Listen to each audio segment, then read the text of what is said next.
Ito yung motor na nabili natin sa junk shop, kaya lang di natin mapaandar. Bibiyakin na natin yung makina, ano-ano kaya ang mga dapat palitan.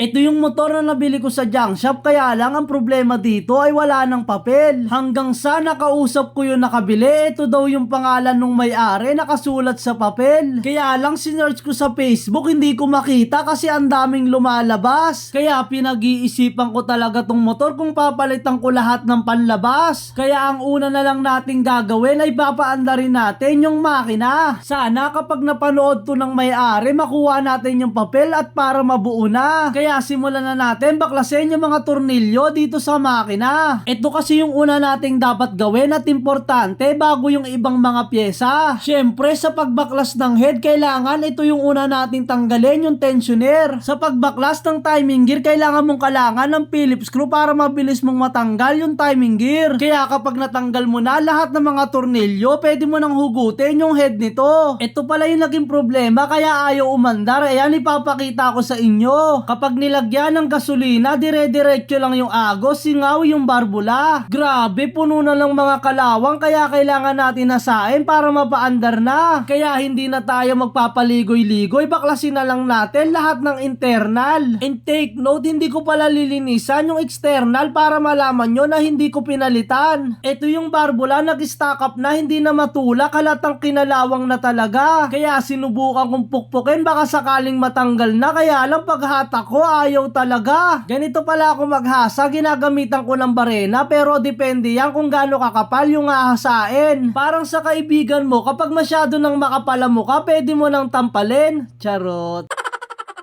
Kaya kapag okay na yung hasa mo, pwede mo nang i-testing, lagyan ng gasolina para malaman mo kung okay na ba. Ayun, hindi na natatapon yung gasolina, naiipon na, kaya okay na siya. At dahil okay na, ikabit na natin yung mga dapat ikabit para maikabit na natin sa makina at mapaandar na. Kaya isalpak na natin. Alam ko kasi naiinip ka na, gusto mo na makita kung aandar. Sa paggawa ng motor, kahit wala kang alam, samahan mo lang ng panalangin at tiwala sa sarili para hindi ka mapanghinaan ng loob dahil alam mo sa sarili mo na may tiwala ka. Sa taas dahil alam mong hindi ka pababayaan, basta kapag kinabahan ka, sabihin mo lang all is well. Dahil lahat ng problema ay nahaayos at may solusyon. Pero kapag nasira mo, gastos ka na lang ulit, punas ka luha mo, kuha ka ng towel.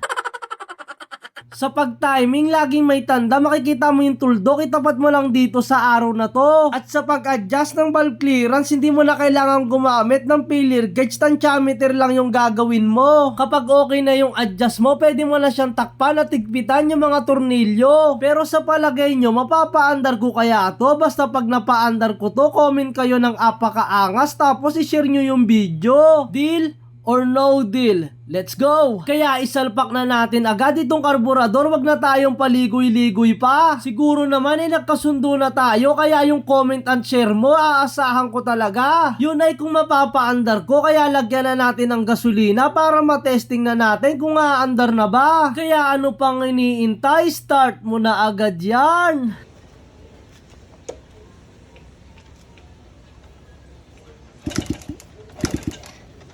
Ayaw mag-start. Patay. Pero syempre, joke lang, ayusin lang natin yung kabit ng spark plug. Kaya ano pang iniintay, start na ulit yan.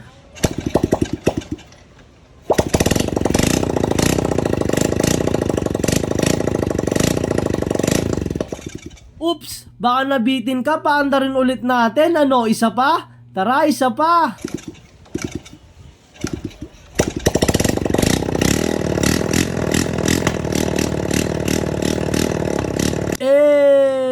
Yapogaangas! Siyempre, hindi naman natin pwedeng hindi titestingin yan. Kahit kalawangin yan, titestingin natin. Kaya ano pang iniintay, testingin na natin.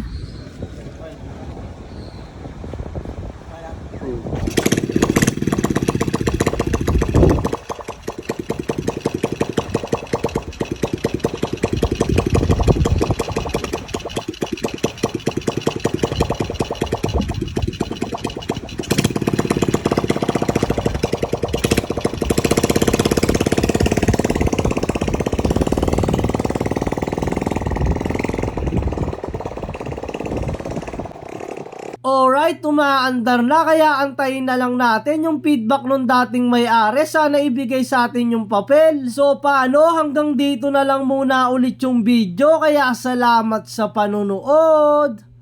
Ingat!